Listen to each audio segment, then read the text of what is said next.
I only work 40 hours a week and I have no time for the gym. It is the worst excuse you can have for not going to the gym. And in this video, I'm going to debunk that for you guys. Now, a little bit of background on me. My name is Anthony. I'm a certified personal trainer. I've been going to the gym for around 7 years. And this is my physique for credibility, but it was not always like this. I grew up extremely anxious, shy, and I had no confidence. And I had especially bad social anxiety. I was always wearing hoodies and jackets to hide my arms. And I couldn't even fill out the sleeves of a t-shirt. And this is my transformation, and now I spend a living trying to help other guys do the same thing. Now, Nick was also working full-time. He was working at a Korean barbecue restaurant, and we brought down his split from a 6-day split all the way to a 4-day split, and we only worked out for 45 minutes. And Brandon, he worked full-time. He worked corporate finance 9 to 5, and we brought his split down from also 6 days, 5 days, all the way down to 3 days. And the most common denominator is that it was both 45 minutes. Now, the 45-minute method is super intentional, and it saves a lot of time because you can use that time to do other things besides going to the gym. So this is from an actual study people did.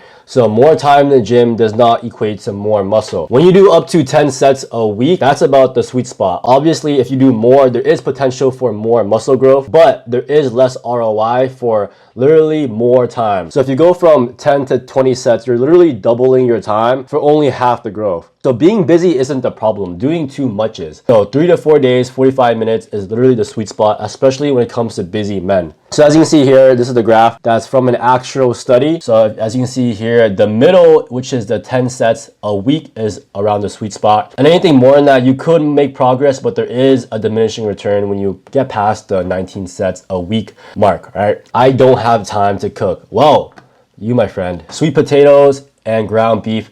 That's literally the only two sources you need. Obviously, there are other sources of food, right? But these are the two main ones that people always go back to, and that's for a good reason. Sweet potatoes, for example, are a good carb source. They taste good. They're low in fat. They're satiating, which basically means that it keeps you full for longer so you don't crave other food. And it takes around 15 minutes to air fry. So same time as a McDonald's drive-thru. And lean ground beef, good source of protein. It's inexpensive. You can get literally a pound for $5. And it takes around 5 minutes to cook, and it tastes good too. But you might be thinking, oh, potatoes taste bland. You can literally get a low-calorie sauce. You have a variety of flavors, and it tastes good. You can get different flavors for every day, and it will taste different. You might be too tired to work out. That's why there's pre-workout. Stacked ingredients, which helps with pump, focus, and energy, increase motivation, and you can take it to go to the gym. You can either take it to go to the gym and then go to work right after, or you can take it after work and then go to the gym, and then you can either take it to go to the gym and then go to work after, or you can take it after work and then you can go to the gym and then go home after. If you are taking caffeine in the afternoon, though, you do want to be careful because caffeine stays in your system for around 6 to 12 hours. So you want to make sure you take less so you can sleep at night. And you might be thinking, oh, like pre-workout's too expensive. Boom, caffeine pills. It's literally $10 and it does pretty much the same thing except for the pump ingredients, right? And you can literally get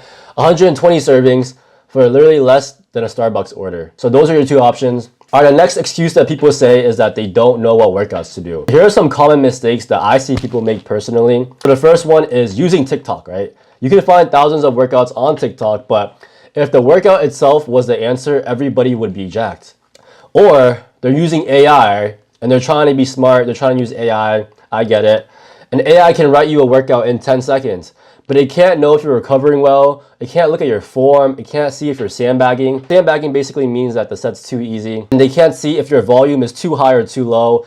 And they can't see if you need to push harder or back off for your sets. The next common mistake I see people make is that they just do whatever feels right. If your workouts only rely on emotions and feelings, then you're bound to either burn out or be inconsistent because of structure. And this is the most common one I see people make, is that they follow influencer programs, which are inexpensive, but there is one caveat to it. Almost all, if not most, influencer programs are just a cash grab and won't actually work for the majority of people. And here's an example program. This is a David Lay DUP program. 5 rep maxes, 4x12, 3x10. And you might be like, oh, that's a lot of volume, but you'd be surprised on how many influencer programs are actually like this. So everybody has different bodies, work capacity, stress levels, and goals. Not everybody can have the same program. Influencers have no credibility other than their own program, which is most likely what's worked for them. But just because it's worked for them doesn't mean it'll work for you. Most junk volume is going to make you feel productive, but in reality, it will actually do the quite opposite because too much fatigue and too much volume can be harder to recover from. Most influencers are also on gear.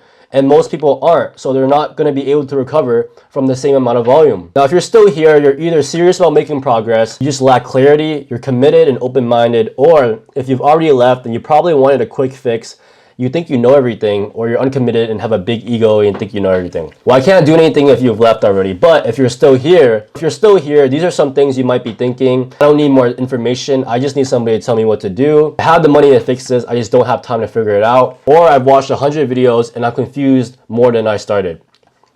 So if you're actually committed and you want to make progress, just comment Reddit and I'll personally reach out. And if you're on YouTube, just go to my Instagram and then DM me on Instagram. And then, yeah, peace.